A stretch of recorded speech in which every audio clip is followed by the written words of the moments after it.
What's going on, people? Welcome back to Curtis Shaw TV, back with another live stream. Happy Friday, people. Hope you're all well. Big up to everyone who joined me in Potsy's show earlier on Football's 12th Man. Appreciate it. And we're here today to look ahead, man. Manchester City on Sunday. Super Sunday business, people. And for me, a must-win game, man. I know people will say, it's too early to say that and blah, blah, blah. Listen, when you've lost at Liverpool, you now need to you need to go to Manchester City at home and beat them, because otherwise people are going to say you're a flat track bully. You've won games, but you went to Liverpool and bottled it, and then you lost to.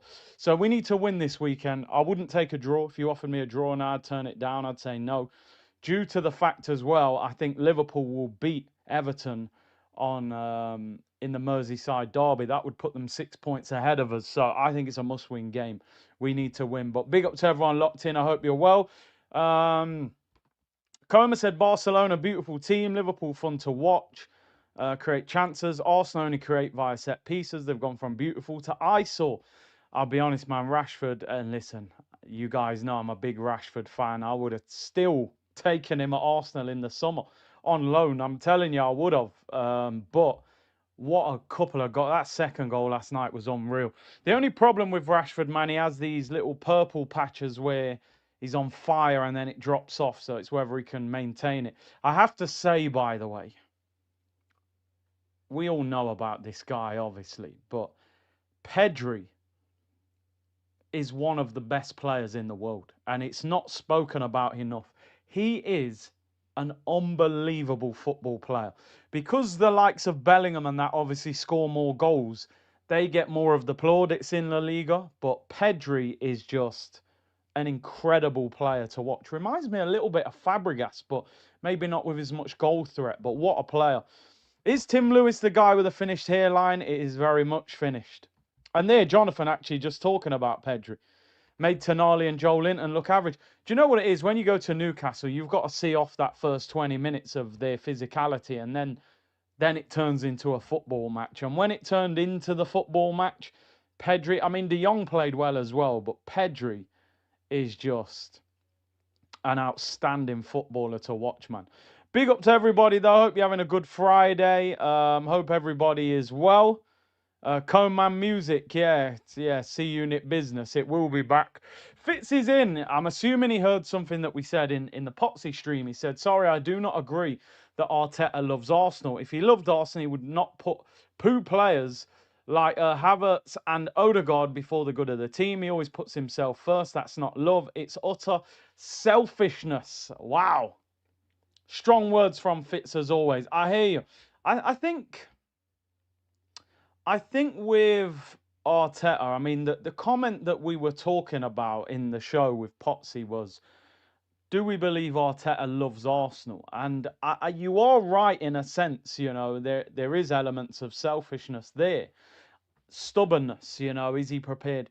I think he's a very stubborn person. I think the word that I was sort of saying was, I think he does care about Arsenal. However, he is also here to make sure he benefits himself from that situation. But yeah, I suppose there is a balance there as well, Fitz. So yeah, you're right as well. You are right as well. He'll definitely make sure he benefits himself more out of the situation. He's on 15 million a season, and yeah. Doctor says, big up from the gym. £56 lost this year. That's how you trust the process. Big up to you, man. Big up, man. Listen, like I say, the gym should be a lifestyle, So, yeah, but congrats on that, man. How's the G-Wagon? Yeah, if only it had turned up, If only it had turned up. Big up Ash, big up Curtis, bro. The sun is shining. Yo, man, it's getting warm again. It's getting warm again in September. I had a coat on last week. I said, that's it. Summertime's gone. Now I've had to go back to the T-shirt. I'm enjoying it, man. Information and entertainment. Yeah, is it the 200 meters? Is it on now? I haven't actually watched it. Jonathan K. Free Fat. Oh, mate, honestly, the gym is... Anybody who doesn't go gym, get in the gym. I'm telling you now. The 100K stream is on Monday. It was supposed to be tonight. I can't lie. Also, was meant to be doing OGs, but we said we said we'll do OGs next week because we'll have the Man City game to talk about. It'll be a bigger stream. So we'll do Monday evening 100k stream, and then OGs will be on Tuesday hopefully, and then we play on Wednesday against Port Vale. V-Up said, hello Curtis, what's your thoughts on Pedri and Frankie? Yeah, as I said, man. Those guys don't need to engage in the physical battle. We all know Joe Linton will bully them guys, but you let the ball do the work. And Pedri, for me, he's up there, one of the best in the world. Can we get it's Kieran Tierney, lad. It's Kieran Tierney, lad. I tell you what, I should have sang that on tour when we saw him.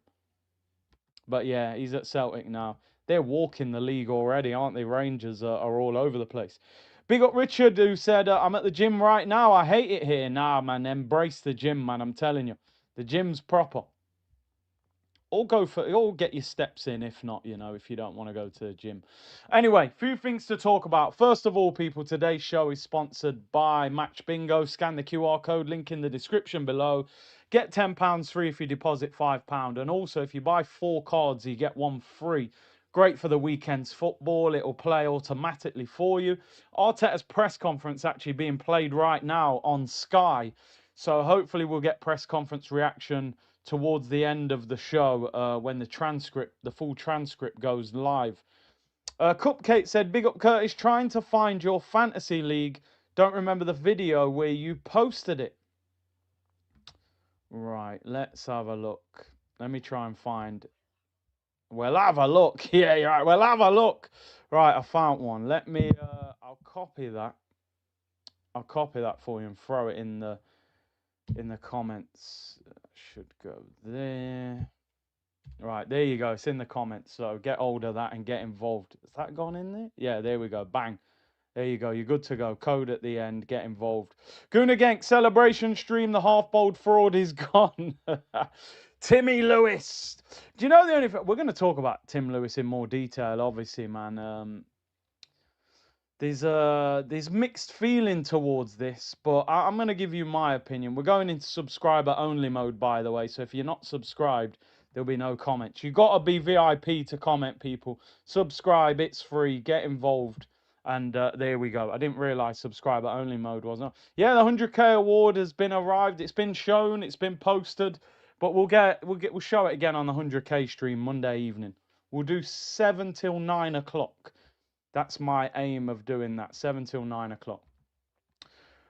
Should we start with Tim Lewis or start? We'll start with Tim Lewis, get that out of the way, and then we'll look ahead to the game. And there's some things that we will discuss.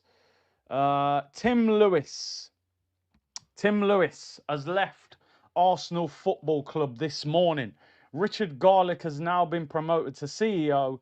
Josh Kroenke increasingly prominent. Ben Winston joins, and 3 more appointments, including 2 from KSE, which is obviously Kroenke Sports Enterprise or whatever it's called. So, Tim Lewis, 62 years old, been working with the Kroenkes for 17 years.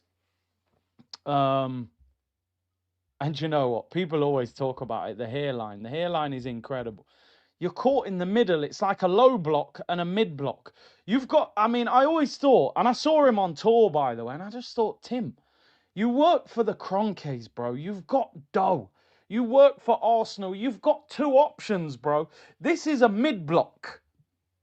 You either low block or you go high line, high press, right?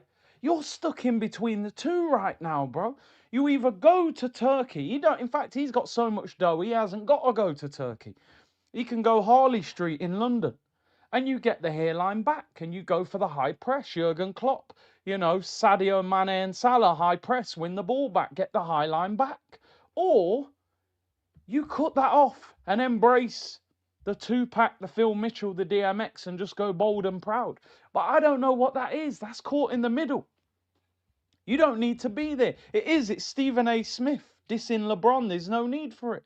Get the hairline back or lock that off. I don't know what that is. That's a mid-block.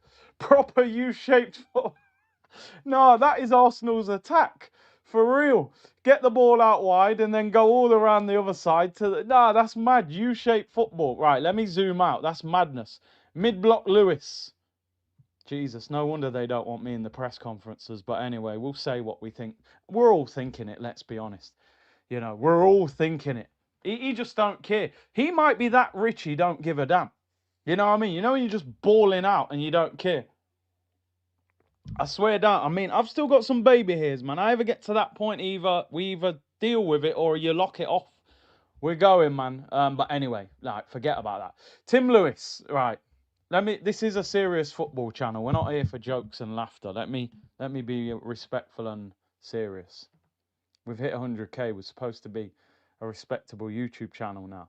Yeah, everything's inverted. You know what I mean? The hairline, it's your copy. Yeah, cane row. Just get 4 cane rows at the back, man. You're good. Listen, another 2 years of no title. They could be putting me under pressure. You know what I mean? But I'll deal with it. Anyway. Right. Tim Lewis has left the club. 62 years of age. Been working for the Kroenkes for 17 years. Let's get something clear here, in my opinion. In my opinion, what I've read, what I've heard, what I've seen, I think Josh has eased him out of the football club. That's my opinion, right? That's my opinion. I think this is Josh saying, I'm running this football club now. This is very much a Stan Kroenke's right-hand man person. Tim has worked with the Kroenkes for 17 years. He's 62 years of age. A lot of the old guard are being eased out of the door since Josh has been the guy running the club. Edu, thanks but no thanks. Vinay, on your bike, fella. Right, get yourself over to Tottenham. Tim Lewis, thank you very much. But you and your hairline can go as well, my friend. Right, you can go as well. This is Josh Kroenke's Arsenal, not Stan Kroenke's Arsenal, in terms of the way it's being ran. Now, I don't know what impact this is going to have on the club, whether it's positive or negative, right? And you look at those guys, by the way, as you're saying, Rohel. Edu fell out with Nuno. Nuno took Forest from a relegation battle to the Europa League, falls out with Edu over the summer. His relationship with the owner falls apart and Nuno ends up getting the sack. Edu caused absolute madness over there at Forest. Vinay is basically running Tottenham at the moment because obviously Daniel Levy is leaving as the chairman. So our sort of leftovers are going to other clubs and running the show.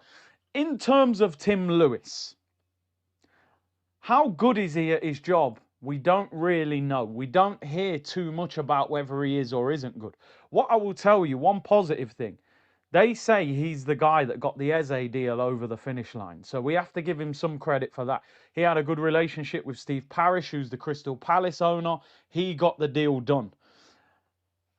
In terms of last January, Tim Lewis apparently was the guy that stopped Arsenal buying Ollie Watkins. We needed a striker. They wanted 60 million for Watkins. He said he was worth 40 and told the club not to go any higher. I said at the time, and I'm not going to be a hypocrite, I didn't think Ollie Watkins was the answer. I'll be honest. I felt 60 million for a guy that was nearly 30, who'd never scored 20 league goals in the Premier League, wasn't that much of a bad thing. What my problem was is that money should have gone somewhere else. We needed a striker. You don't think Watkins is worth it, but we should have signed somebody. I just think Josh is trying to put his own people around him. Josh seems very invested in Arsenal. He's been at a lot of the games this season. He was at the PFA Awards. Apparently, he was in the meeting to sign off the deal for Eze. I personally like, and I don't say, nah, that's an outright. Man said, Tim Lewis to Turkey, here we go. That's outrageous. You lot, see, we all just get, you know, immature once we start. You lot set me off, then I start running jokes, then we lose all, you know, respectability. But it's what we're here for, people. I'm here for it. You need a sense of humour to be an Arsenal fan. So if that means zooming in on Tim Lewis hairline, then occasionally we will zoom in. To be fair, we don't need to zoom in, you know. Let's stop. Anyway, I don't mind. Yeah, we can edit the stream post post-stream anyway if we need to. This is a sponsored show actually by Match Bingo. I don't know how they'll feel about it, but they knew what I was before they spoke to me, people. So you ain't going to change me now, You ain't going to change me now. I look at Josh, I think, wants to win. I think he wants to win. I think he wants to be the guy that says, I'm the hero. I went to Arsenal and I fixed things and I won. And now they love me. Where this guy is part of the Stan mold where it was all about money and it didn't feel like they were ambitious enough and things like that. So, listen, the thing is, Richard Garlick's coming in to replace him. Now, I'm going to be honest, right? I'm going to be honest. I'm still not over the fact that Richard Garlick was high-fiving Edu when we gave Aubameyang to Barcelona. I'm sorry. Like, that has never got out of my mind. I know I harp on about it, but it bothers me. In the documentary, that guy came in the office and said, is it done? It's done. Well done, guys. Fantastic work. They stood up in the office and were double high-fiving, not even single, double high-five. Yes! Well done, Edu. We've done it. I was like, bro, Garlick by name, Garlick by nature. That's stinky business, people. You gave away our best striker. He went to Barca and got 13 in half a season. While we had Lacazette twerking in defensive midfield and Eddie Nketiah missing sitters. I'm sorry, I still am not over that. Richard Garlick's got a lot to prove to me before I'm say that I'm pleased with that appointment. Yeah, that man couldn't wait to get up. It was Fofty. The whole Fofty, swag, the golden Lambos. Them guys were not about that life. You can see that those guys, they didn't like that. Maitland-Niles, Pepe, Lacazette, Oba, Fofty, all of that. That wasn't quite their vibe. Richard Garlick doesn't strike me as a gold Lamborghini type of guy, to be honest. Listen, yeah, I'll be honest. Oba got worse after signing the contract. But my point all along was that he wasn't a finished player. He was simply struggling under Arteta's system, which was proven when he went to Barcelona and banged goals in against Real Madrid and then went to Marseille and got 30 in all comps. At one point, it did stink like garlic. It did. So listen, I think with this, we've just got to see how it works out, people, to be honest. I think we've just got to see how it works out. No pun intended with the Eze song, but yeah, swag. I said this the other day, and I actually got a few messages about it, but the swag era, even though we were a bit, we weren't great as a team, let's be real. There was a lot of fun in that generation. I can't lie. And listen, our team's way better now. So don't think for 1 second I'm saying, let's go back to swag time. But I don't know. The vibe was more vibing, We might have finished 5th, but we did it with style, you know what I mean? Front flips, Black Panther masks, gold Lamborghinis. And, there was, but yeah, Arteta, I don't think that was really... Yeah, Mustafi was wearing a do-rag. Like, what were we doing here, people? Like, honestly, if I'd have had a channel them times, I would have probably had 500,000 subs, honestly. Because can you imagine, like, some of them games? I'd have been going crazy. But in all seriousness, in terms of football, I wouldn't go back to them times. In fact, I say I'd have had 500,000 subs. I think my channel would have been deleted by now, to be honest. Some of the stuff I would have said with Kolasinac and Mustafi and players like that, I'm not sure I would have had a channel, to be honest. I think YouTube would have eased me off their platform. So yeah, maybe not. But they were good going forward, that's for sure. And some of the celebrations were banging as well. But yeah. Dennis said, I'm really worried Arteta will play Merino. We're going to talk about that in more detail. We are going to talk. Now you're just information without entertainment. Hey, we'll always be information and entertainment, Jan. Big up yourself, bro. Unreasonable said, you're too big for AFTV. Time to do your own thing. I mean, I'm doing my own thing, We all, we do one show on AFTV. I've always done my own thing, bro, in reality. But, we mix it up sometimes. So big them up as well. Ridwan, big up with the super sticker, bro. Big up yourself. And Carl said, do we have enough depth to sell Saliba in January? Listen, I said this the other day, even though it's good to see that we can operate without Saliba, Saliba needs to be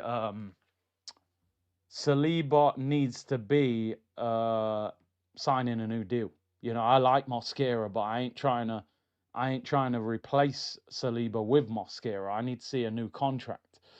Talking about YouTube, you got to get a Patreon. YouTube is demonetizing folks right and left. What's going on there?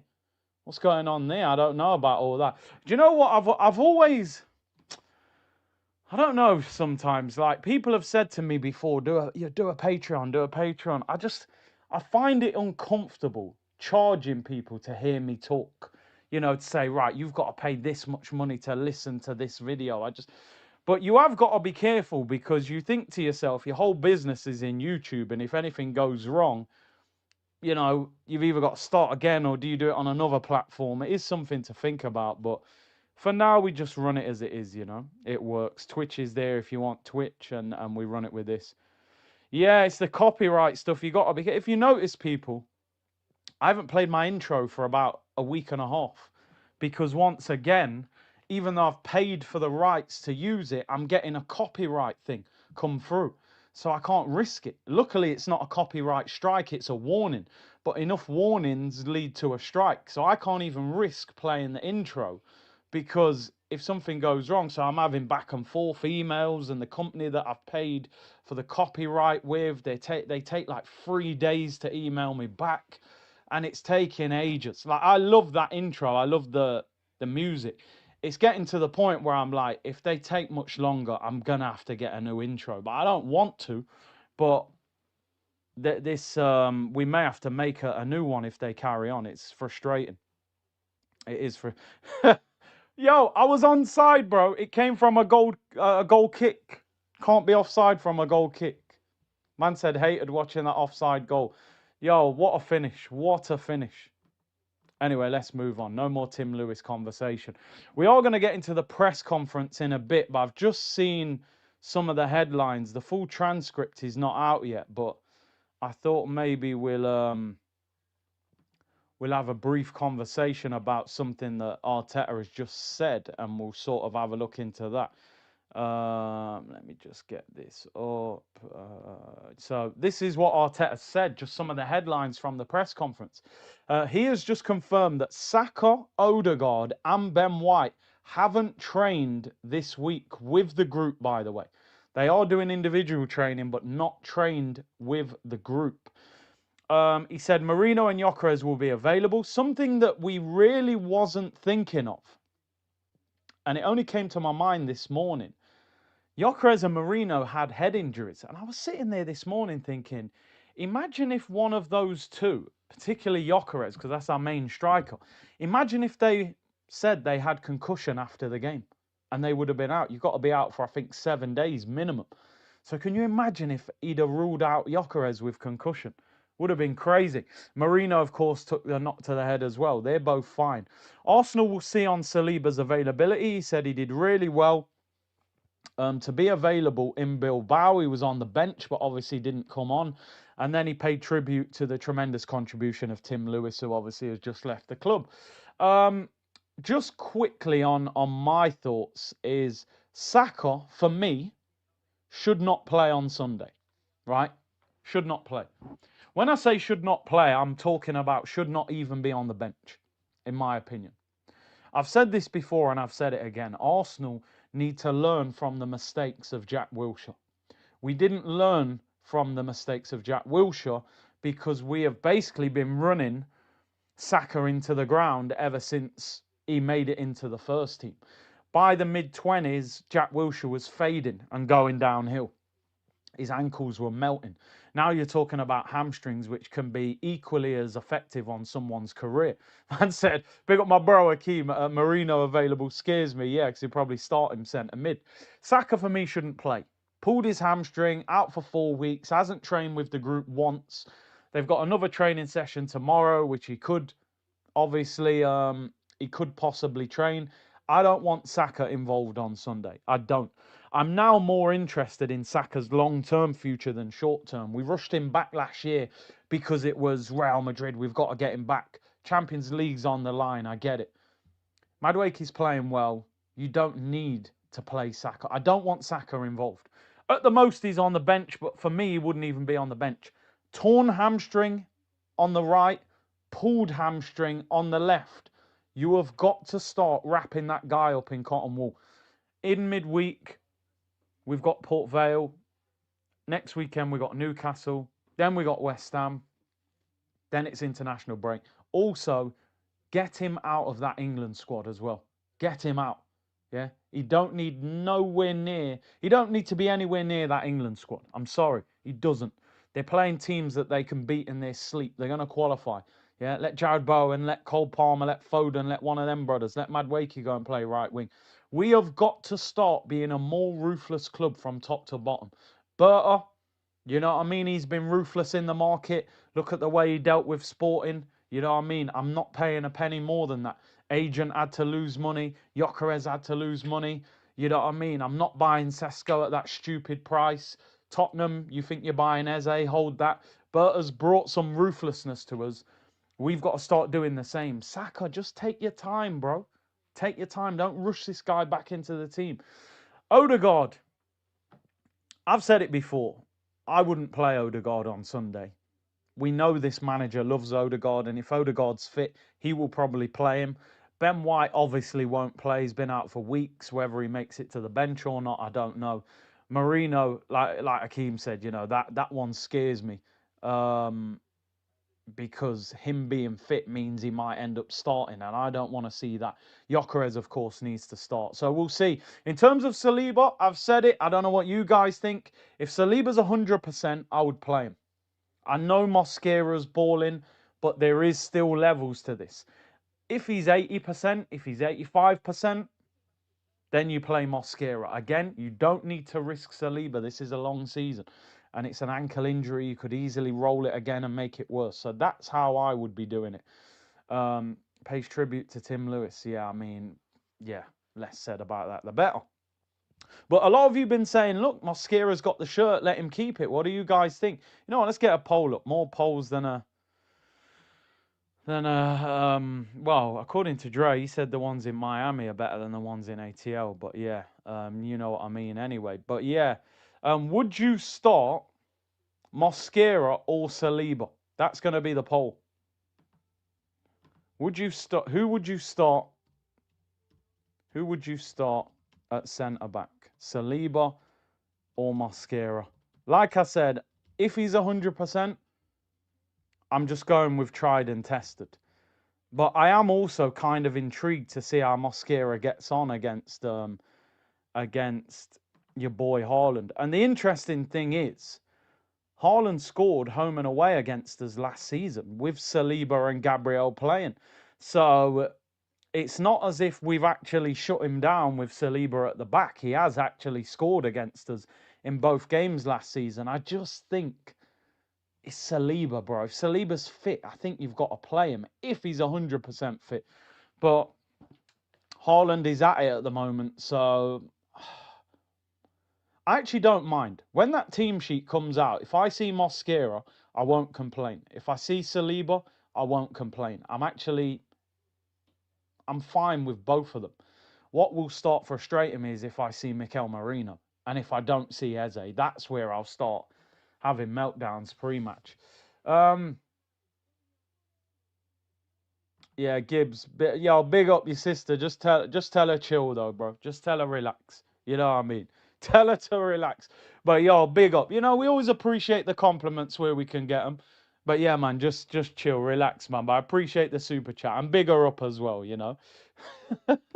Fridays go crazy, right, people? Long week at work.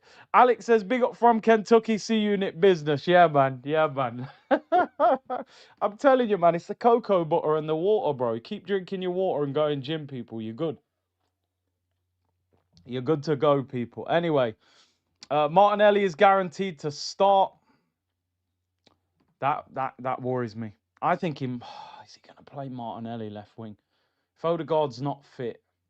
If you're that desperate to play Martinelli, Mikel, right? If Odegaard's not fit, you play Eze in the 10 and you move Martinelli to the left. That's the only way I can even comprehend it. Yeah, genuinely, if I see Martinelli left wing and Odegaard in the 10 and Eze's not playing, I'm having a meltdown before the game. I'm telling you now. There's going to be problems. There's going to be problems. You know what I mean? Saka, nah, definitely. If Saka's starting, oh my God, he can't be. He just can't be. Right, let's move on, people. Let's move on. Has the transcript been... I don't think it's out yet. This transcript takes ages, although, to be honest, I'm not in no rush to read it, because the guy will be waffling anyway. I'm just looking ahead briefly. It's the cocoa butter and the water, bro, I'm telling you. Keep that skin good and you're good to go, you know. Right, team. This isn't what I'd pick, by the way, but this is what I'm predicting. I think he will play Eze just because of the pressure. I think just about. But then if Odegaard's out, maybe he's going to try and play Merino, isn't he? Do you know what? I can't even guess it. Let me just be honest. I don't know what he's picking. I'm capping. I was going to say I think this is the team he'll pick. I don't know if he is. Yeah, I ain't got a clue. I'll be honest. I ain't got a clue. He's going to probably try and play Merino. But then if Odegaard plays... If Odegaard's not fit, to be honest, he'd probably play Merino. All right, let me just say the team that causes an absolute meltdown. The team that causes a meltdown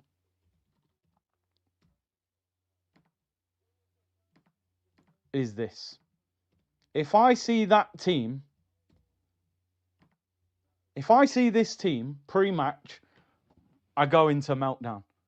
I go into absolute meltdown if I see that team. If I see Rice, Zubimendi, Merino midfield, and I see Martinelli, I'm mini meltdown. Mini meltdown begins. You do not leave Eze out of this game. I'm sorry. You just don't. You don't spend 67 million on a player that we're all desperate to get. 6-7, I know what you're doing. You don't spend 67 million on Eze and then bench him. You just don't. Yeah, we're at home. I don't like when he plays that midfield at all, but why can't he just go wild? Why can't you just start behaving like this? Why can't Waneri start? What's the problem? Why can't he start? He proved himself. We score goals when he's playing. Why can't you just go for City and do that and put them on the back foot? Rice and Zubi double pivot. Allow Waneri to get forward. You need different midfielders. You need different midfielders that offer you different things. Zubimendi's going to try and keep the ball moving. Rice is going to be your energy. Waneri's going to be your pace that can drive. Why can't you do that? Just trust him. I don't know. I don't know what the problem is, man. But what do we think he's going to pick? Because I haven't got a clue what he's going to play, to be honest. Saliba Mosquera's 50-50. That will depend on fitness. Zubimendi Rice going to play. Madueke's going to play. Imagine Saka played. Imagine you just threw Saka straight back in. This game should actually suit Zubimendi more than some of the other games because Manchester City's midfield will try and get on the ball as well. Reinders, Rodri, Bernardo Silva. That should allow Zubimendi to get on the ball. This is create formation, it's called. It's create formation. It's not as good as it used to be, by the way. It used to be a little bit better. What's Rodri? Has Rodri made comments again? I know Rodri used to diss us before, didn't he? Let's have a look what Rodri's saying. I genuinely think, I said this on Potts' channel. If Man City get beat, they're struggling big time to win the league. That would be 3 defeats out of 5. I think to win the league this year, you probably can't lose more than 5 games, to be honest. I don't think Liverpool will lose more than 5 games this season in the Prem. I don't think they will. I'm not even sure they'll lose 5. They might lose 3 or 4. Do you know what? I don't think we'll lose that many games either because we defend a lot. Rodri said, we're going to Arsenal with the mentality to win there. I don't care what happened last season. We have the level to go there and show again our best. It will be a good message if we go there and win at their home. This is our mentality. Yeah, you can't disrespect that. That's what we wanted Arsenal to do when we went to Liverpool. He's been respectful as well. He said Arsenal are an unbelievable team. They're getting better every year. Incredible signings. They're potentially better and better than they were last season. He's said a lot. It must have been quite a long interview, but listen. The one thing I can say is, in the home games, we've looked different to the away games, right? At home, we scored 5 against Leeds. We scored 3 against Forest. 8 goals scored, 2 clean sheets. We've played a little bit more on the front foot. Away from home, he's set up with that midfield that's been a lot more, just doesn't create as much. So I'm just hoping. I've predicted 2-1. This 11 you're seeing on the screen is what I would pick. This is what I would pick because I just want us to have. I look at it like this. You can trust this back 5, the goalkeeper and the back 4. You can trust that. That is a solid back 4, and we're not going to concede many goals. You've then got Zubimendi. You've then got Declan Rice. I'd play them in a double pivot. So you've then got 6 players who are defending. You can then allow Waneri, it might be Odegaard or whoever, to go and join in. Keep Eze high, keep Madueke high, get them close to Gyökeres. And you're attacking as a 4. Rice maybe goes and joins in, one of your fullbacks joins in. You've still got plenty of security. Let's say Timber joins in, Waneri joins in, Rice joins in. You've still got Calafiori, Gabriel, Saliba, Zubimendi if you get hit in transition. So I just don't see why Arsenal have to play such defensive football. We've got so much defensive stability. You can let Eze stay high up the pitch. Manchester City have been playing Cousin off right back and O'Reilly at left back. O'Reilly's a 10 playing left back. Cousinov's a centre back playing right back. If those two play full back on the weekend, again, we should be ripping them apart in the wide areas. If it's Eze and Madueke, a centre back and a number 10 playing full back, we should be causing them problems. Now, don't get me wrong. Donnarumma's going to be in goal for Man City. He haunted us last season. I genuinely think we could have won the Champions League if it wasn't for Donnarumma. I genuinely think that. Donnarumma played like Superman. He played like Spider-Man against Arsenal. Some of them saves that he was making. If we'd have beat PSG, I think we could have beat Inter in the final. As you saw, they were terrible against PSG. We could be Champions League winners right now if it isn't for Donnarumma. They've still got Donnarumma. They've got Vardiol and Diaz. They've got Rodri and Reinders. They've got Haaland. Haaland, for me, has started this season better than I've ever seen him for Manchester City. And some people might think that's crazy because he's had a 35, 36 goal season. He's playing like the Dortmund Haaland. And I haven't seen him play like that at Manchester City.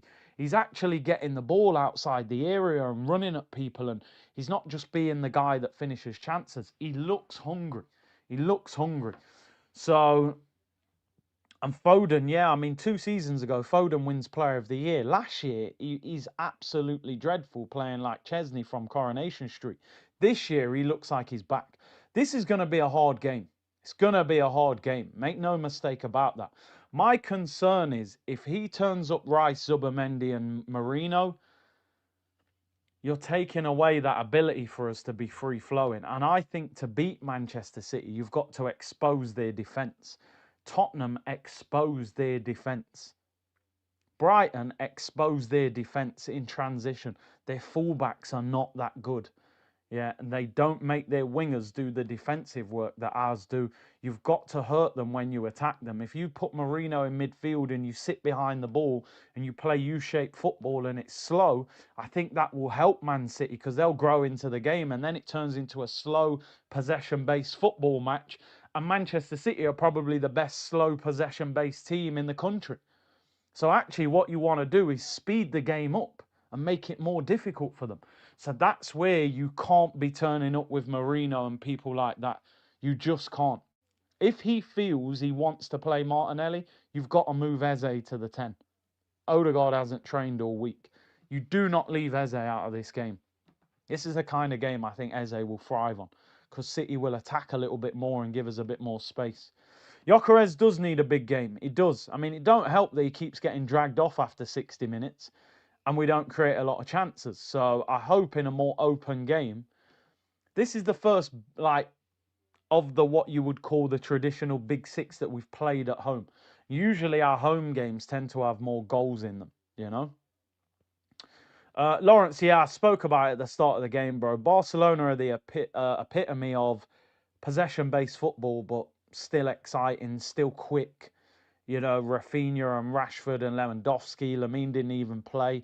Pedri was absolutely unbelievable. So this is what I'm saying. We're a possession-based team. You don't need to be that slow in possession. We've got wingers that can run, so we can be quicker. Gunnarola said, the base of our game model is control through possession and off-the-ball awareness, especially in midfield. That's why Eze and Nwaneri aren't trusted.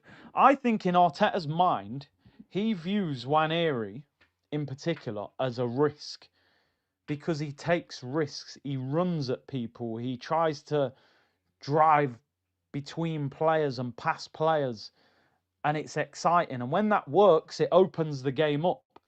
When it doesn't work, I think it's Arteta's worst nightmare because he likes players that keep the ball, and play at a more slow tempo. So he probably looks at it as Eze's quite a risky player who take chances.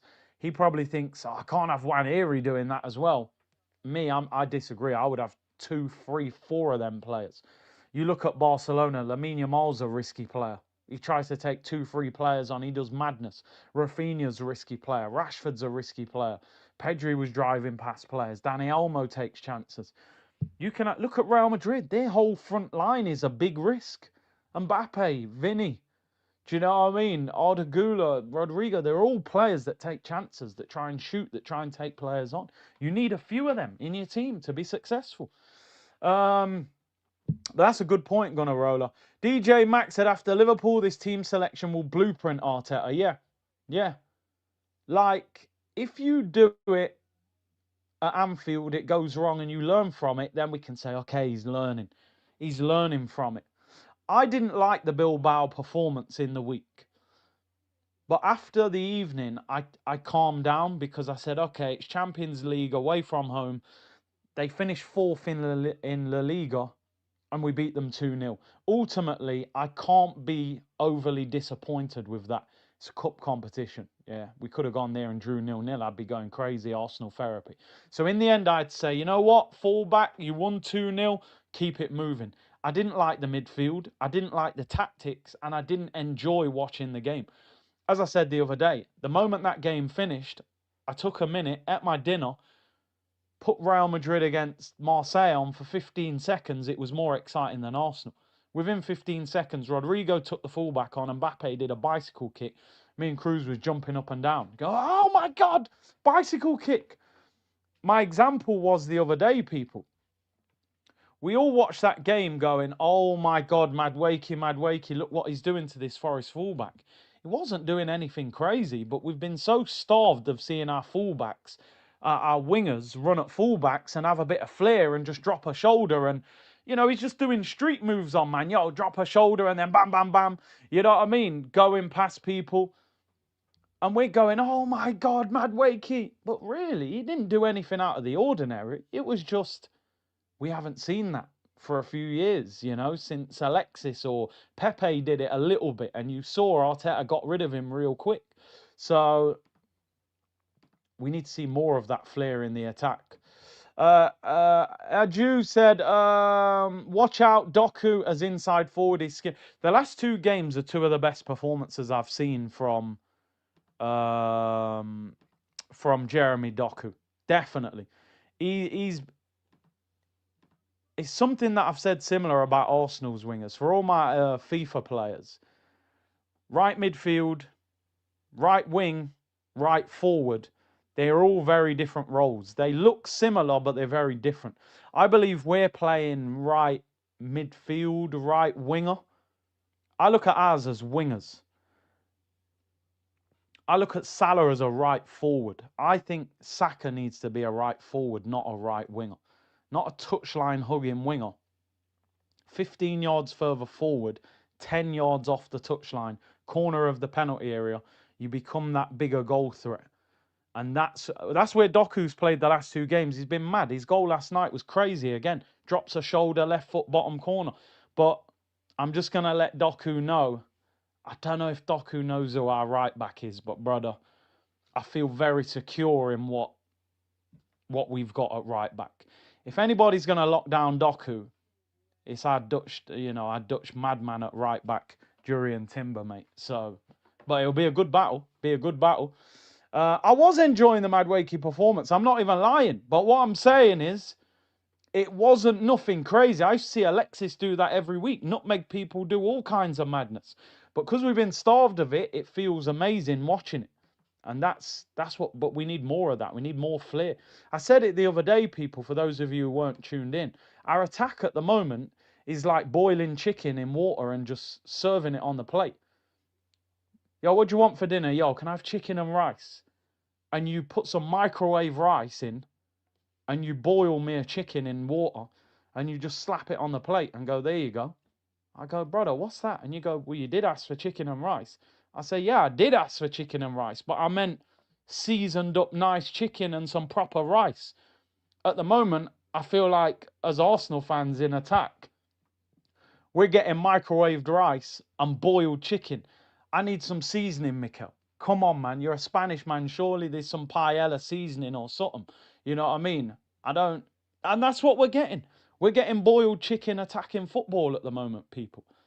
It is chicken and rice. It is attacking football, but there ain't no flavour in it. I need some flavour.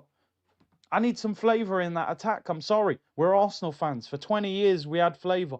People could talk about George Graham 1-0 to the Arsenal, but Wenger, it was pure flavour.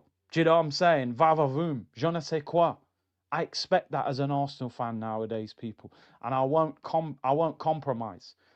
It's not too much to ask for winning football and entertaining football. People think it's one or the other. You can have both. I'm telling you, yeah, pot noodle. Pot noodle. They're not even emptying the sachet in there, bro. You're right.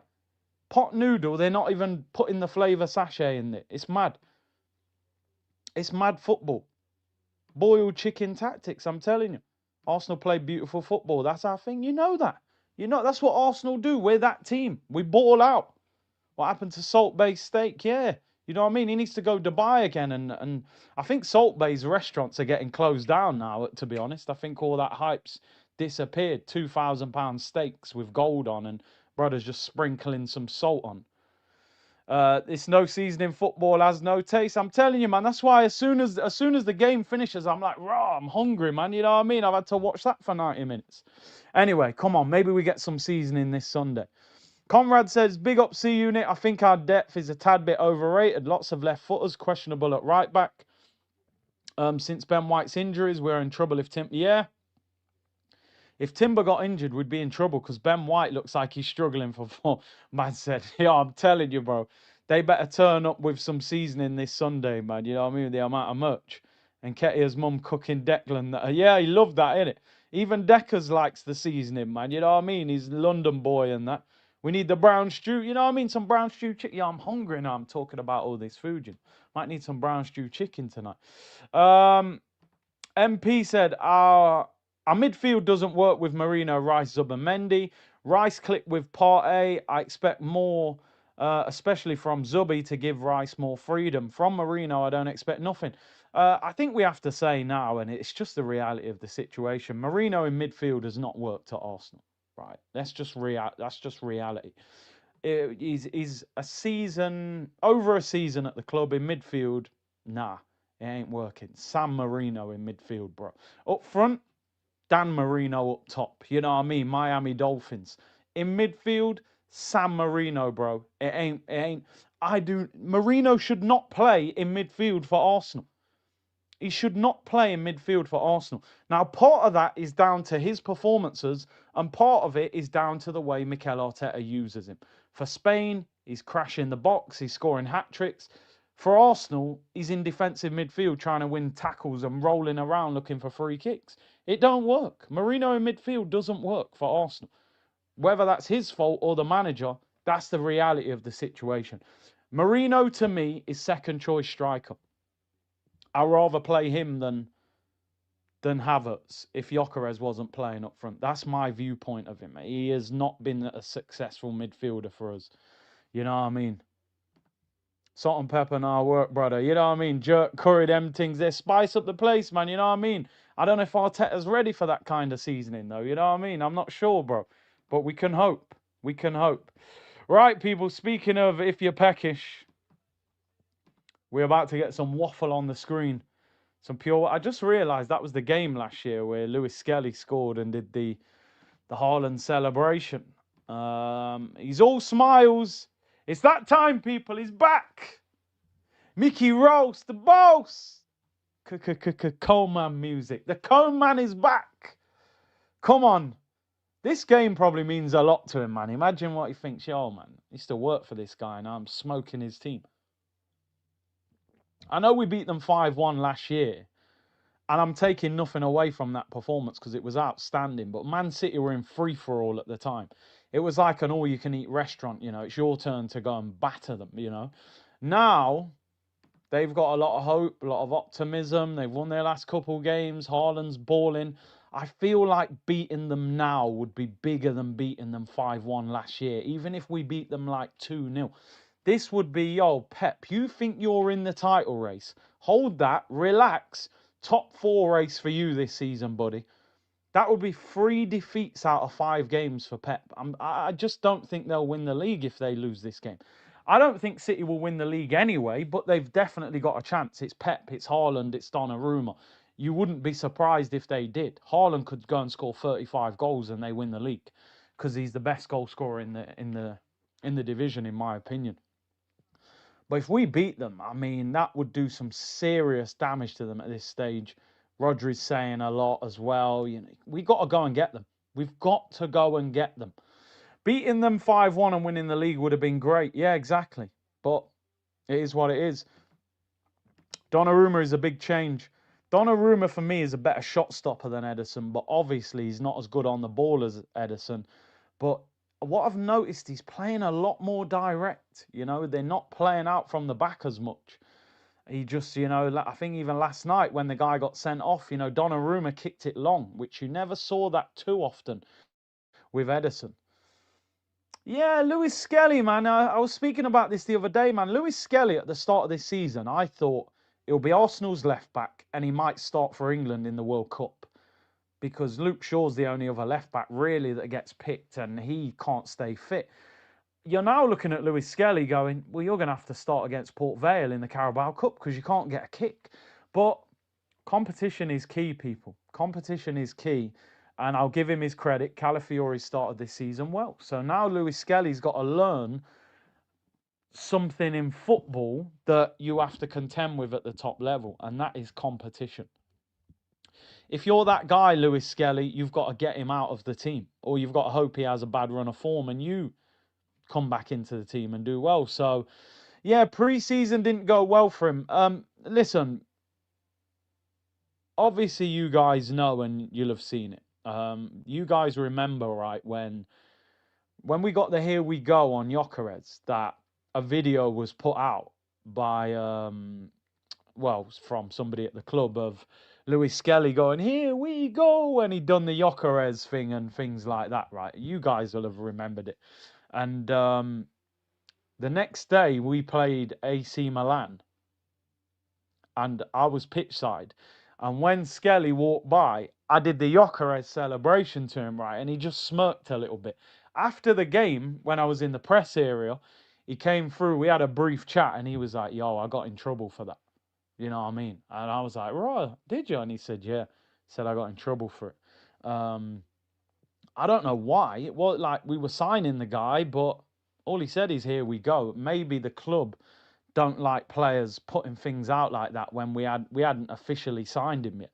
So there you go, people. A little inside scoop for you. But yeah, he said he got in trouble for that. And maybe that was the excuse to get him out the team. Calafiori, you always felt like he wanted Calafiori in the team. He's a £40 million player, so maybe that was the way of getting him out. And then Calafiori's done well; he can't get back in the team. And then now you've got Nkapia coming, 40 million, and I get the impression he's going to end up pushing to play at left back as well. So Skelly might have to go in midfield. I don't know. There's a lot of competition. As long as the team's winning. Big up penalty spot. He said, I would like to see Rice, Skelly and Eze. I would love to see Skelly get a start in midfield in a Premier League game and see how he does. I think he's a natural midfielder. That is his position.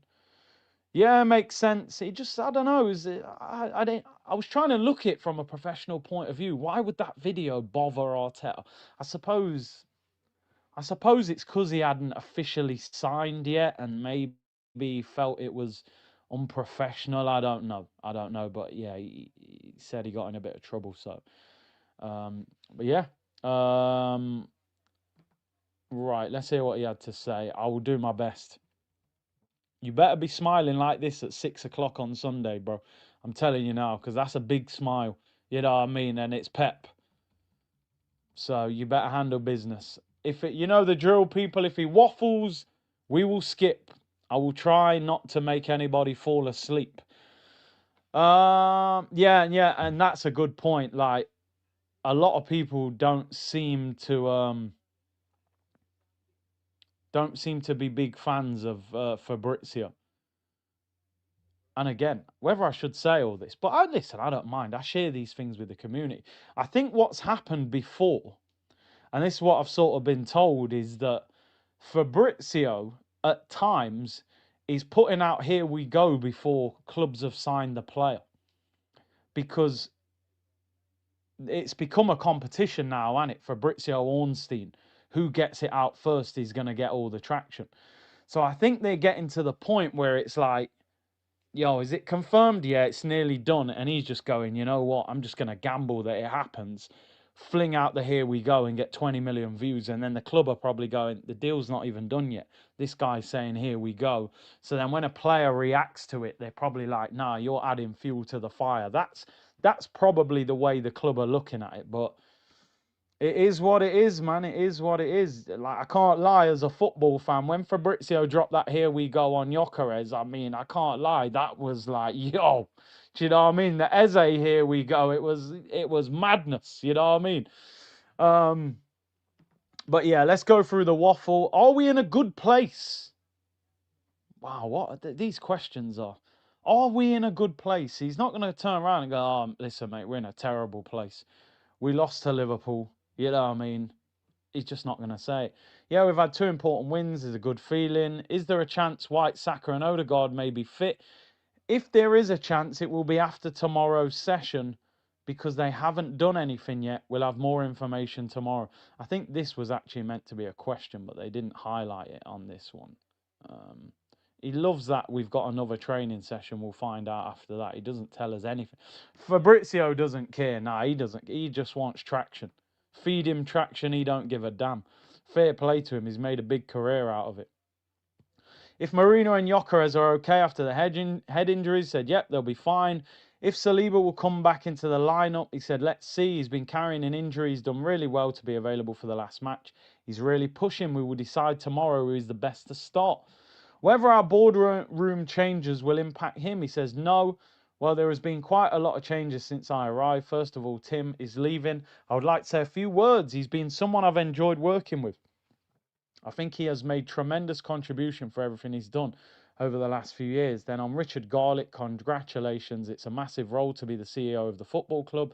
Then welcome the new members of the board. Hopefully they're going to make us better, help us with any ideas. It's ultimately Stan and Josh's decision. They've been incredibly supportive. Interesting that he says the boardroom changes will not impact him. How does he know that? How is he confident enough to say no, they won't impact him? He's obviously got a lot of power. How significant this match is in terms of the title race, he said it's about winning, creating another good moment. On Pep Guardiola, he said the demands that he puts first on himself and the standards he requires from everybody to win, to evolve, to improve. You look around him always, he wants to learn about the best people. For me, he's the best coach in the world. I've said it, I had the pleasure to work with him and win a lot.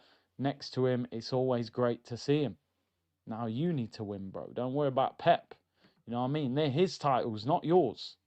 I know you was the assistant manager, but they're his. You know what I'm saying? You need to win your own. On Mad Wake, he said, I was sure that he was a player with talent and quality that we didn't have in the squad.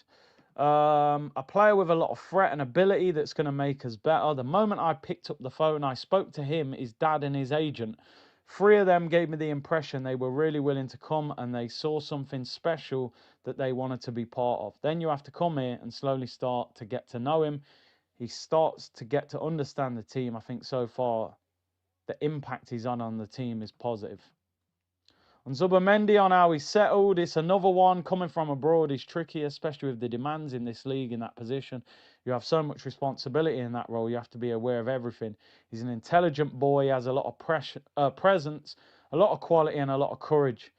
On why Mosquera's been solid, he said, first of all, he's very good. I think the credit to the scouting department and Andrea that they presented the opportunity to have him. That's the first bit of insight that he's basically said, that Berta is the one who obviously presented Mosquera to the football club. Obviously, he would have known him from La Liga.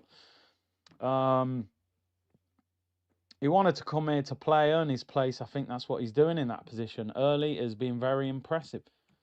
On White, Saka and Odegaard, everything has been modified for them. There are still a few things to clear, and tomorrow we'll have more information whether they are part of the squad or if they have a chance to be part of the squad. What type of game is he expecting Sunday? I just find these questions dreadful, honestly. I find that this sort of question to me is dreadful. Like, what do you expect him to say? It's going to be a boring game, mate. You know what I mean?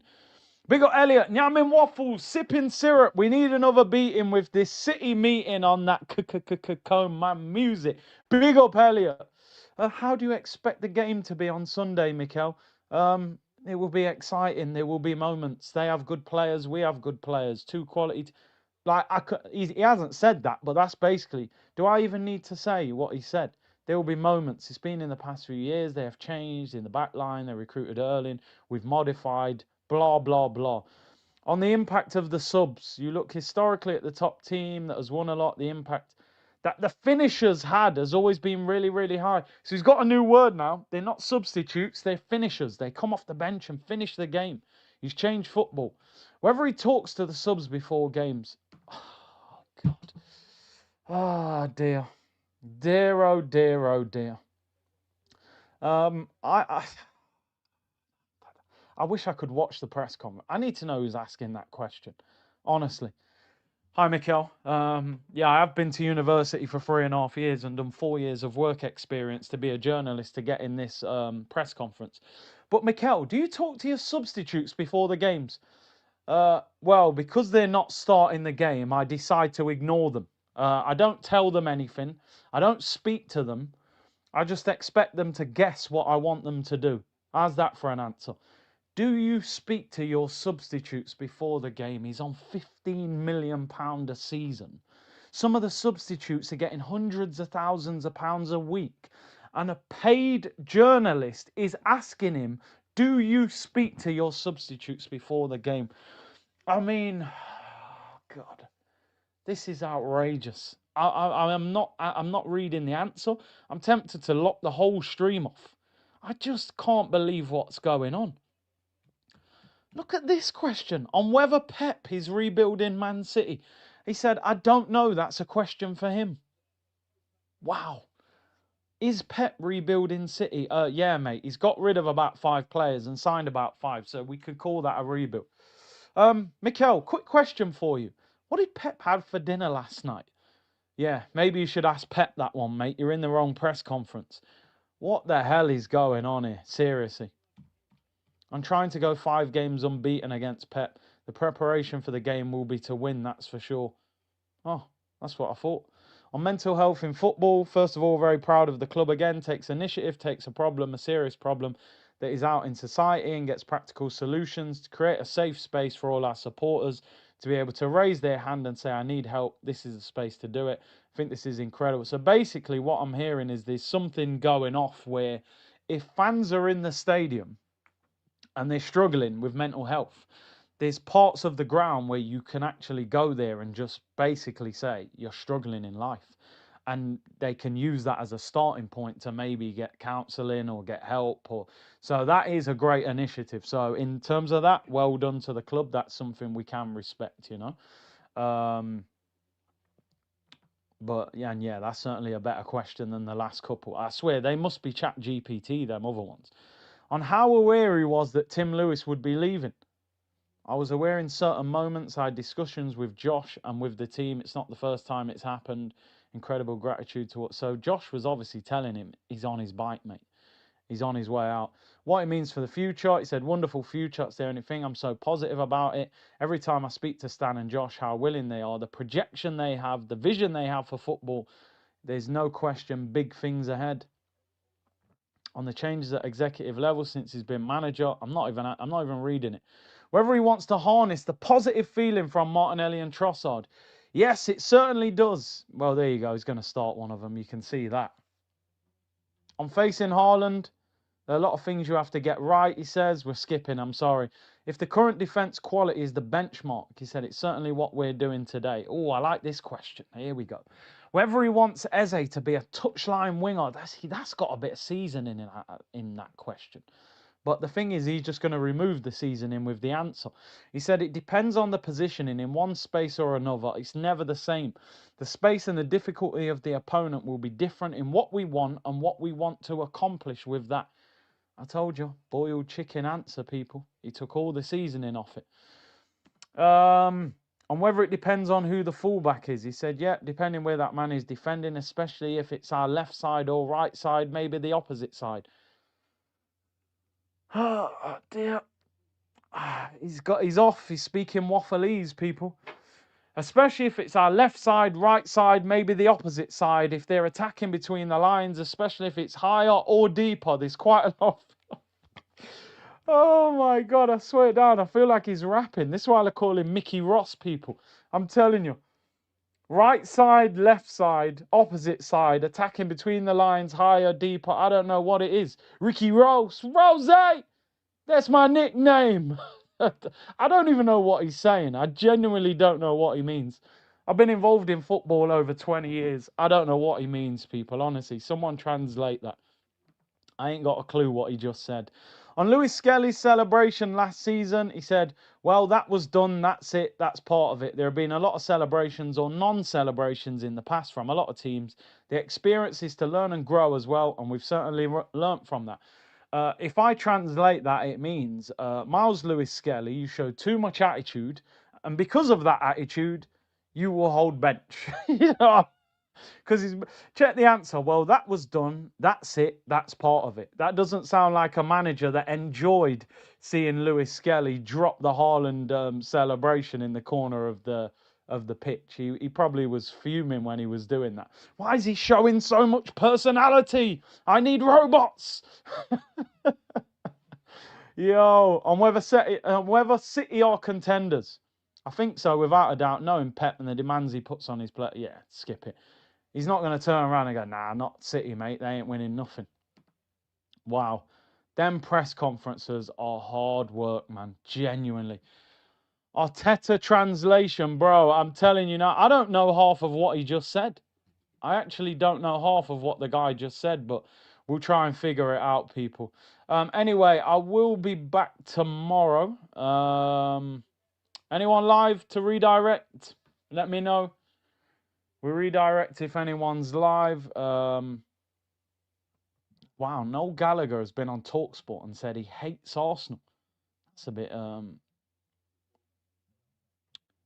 a bit much, but you know the best way to deal with that, you go and beat them. That's how you go and deal with it. But Arteta's press conference has just been the whole conference is out now. Troops is live, is he? Arteta's live, yeah. Imagine if I redirected to Arteta.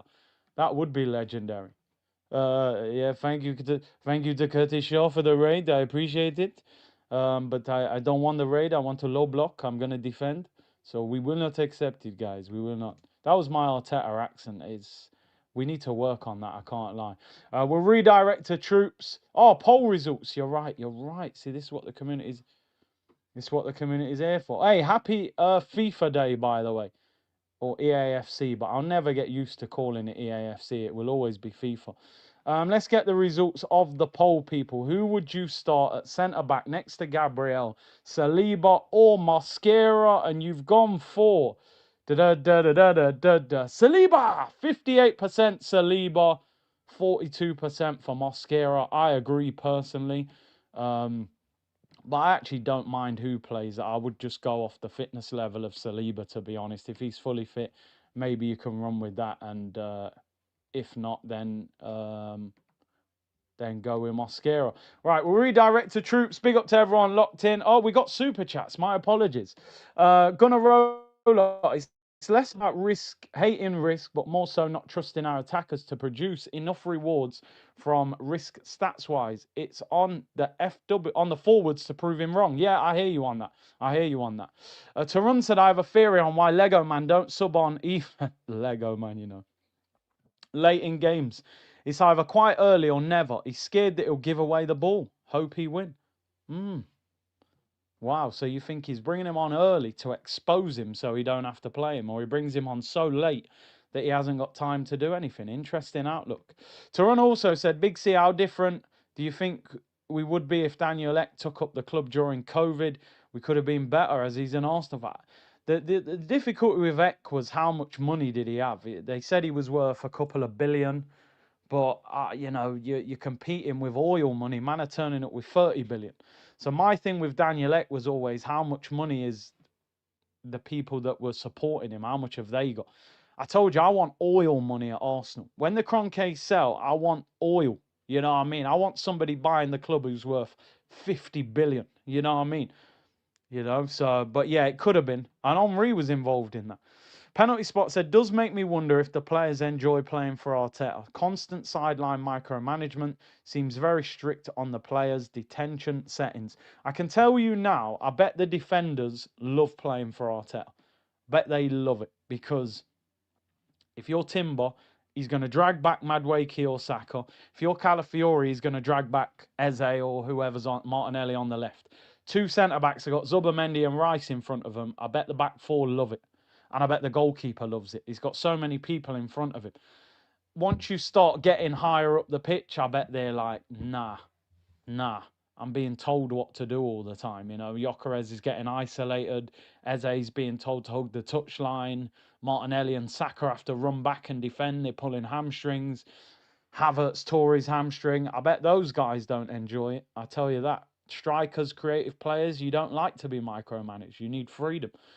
So listen, it'll be a big game on Sunday, that's for sure. Keep your notification bell on. I'm probably gonna do a watch along for Man United Chelsea tomorrow. So keep your notification bell on. Hit the like button and subscribe, people. Big up to everyone locked in. We're gonna redirect to Troops and see what he's got to say. So enjoy the rest of your Friday, people, and I'll see you all tomorrow, people. Bless.